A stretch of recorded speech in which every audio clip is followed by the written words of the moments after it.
Lotus Outreach is a small but mighty nonprofit. It was founded by Sangsa Khyentse Rinpoche, who is a pretty well-known Tibetan Lama from Bhutan. But it's now a secular nonprofit, and we're mainly active in some of the poorest and most remote regions of Asia, mainly in India and Cambodia.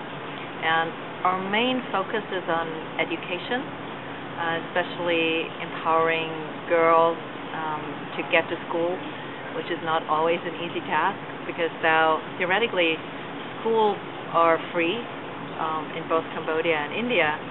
Practically speaking, there are a lot of other obstacles, especially for girls to get to school. Parents don't want to let their girls walk for 5 miles unprotected, and it might be dangerous to, walk along highways to school, or just generally parents might want to marry away their children at age 12, 13, 14. So we're trying to talk to the communities early on and try to keep the girls in school and do whatever we can to get them educated, because some of the areas where we're working in, like in Mewat, which is really only 2 hours from Delhi, capital city in India, only 3 out of 100 women can actually read and write. I mean, it's mind-boggling in this day and age that the female literacy is just so low.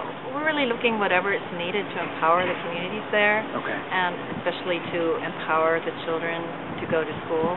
So sometimes it might be transportation. So like one of our projects is called Lotus Pedals, and we give the girls bicycles so that they can get to school.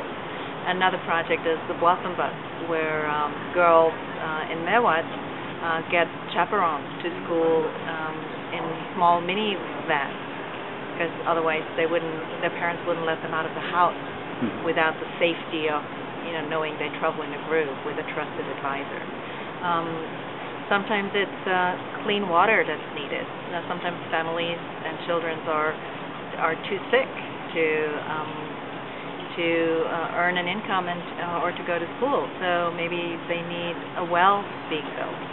Sometimes it's the school teachers that don't show up. When I think of a school, I think of 4 walls and a roof and bathrooms and maybe a library, but that's not what schools look like in these rural regions in India or Cambodia. Sometimes it's just a dirt hole, really, without bathrooms. So, and the teachers might not show up. So sometimes it's putting some pressure on the local organizations to actually send good teachers that show up. And because that's the only way you can then get the children to show up. So it's really a multifaceted approach, whatever is needed. So dialogue is just the first step in gaining the trust. We're usually in the communities for many, many years. We're not really there to stay. We hope to empower them so much that they will be independent from us and can go on without us. But we're not just passing through. I mean, like in Mewat, in this community near Delhi, that's been working since 2007. So they know us, they know we stick around. We supervise the transportation to the schools every year. We talk to the family. So you become more like a trusted friend than an NGO that just blows in and out.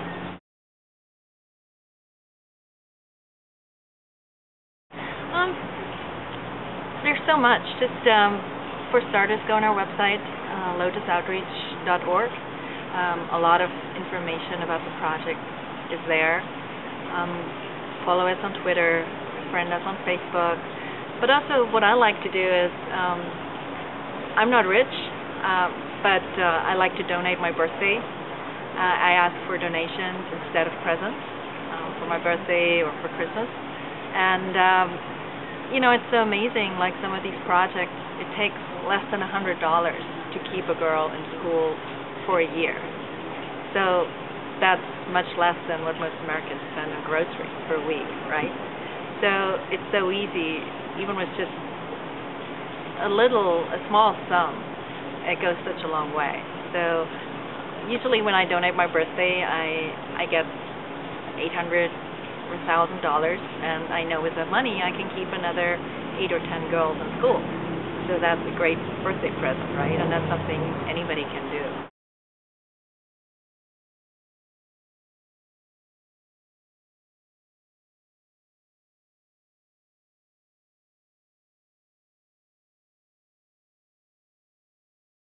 So my book is about contemporary women teachers in the Tibetan Buddhist tradition.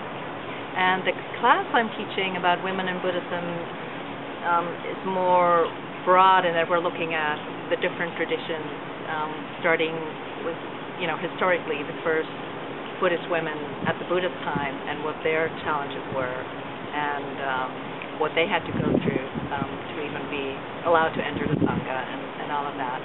Up to the present situation of, that's where we get to social justice. I think when I first started to study Buddhism about 20 years ago, I was very idealistic, I had this idea that Buddhism teaches the equality of all beings.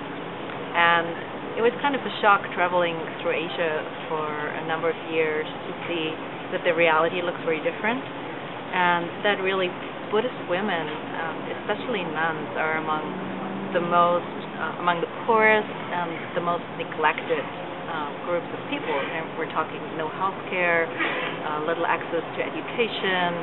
There's the whole ordination question. There's so many countries where Buddhist women cannot even become fully ordained. So all these issues weren't really that present when I started out studying Buddhism. And in my experience, a lot of Western Buddhists don't know so much about this, and there are 300, 400 million Buddhist women worldwide, and I think it's like this huge potential. There are all these bright, intelligent, compassionate women who have this enormous potential, and if we don't get them access to education, this potential kind of goes to waste.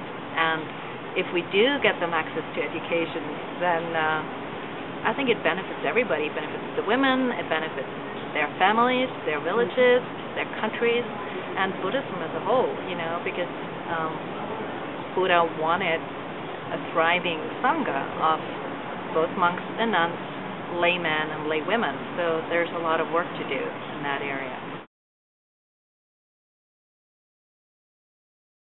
Women, they go everywhere, job, the workplace or the political space, not like the previous ancient time. Yeah. So it should change.